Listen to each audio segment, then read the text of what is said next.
What's the meaning of E Housman? E Housman. E Housman. E Housman. E Housman. E Housman.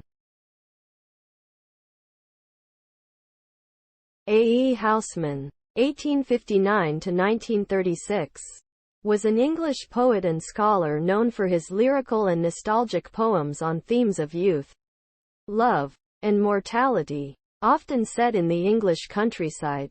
The publication of his collection, A Shropshire Lad, in 1896 brought him great critical acclaim and popular success.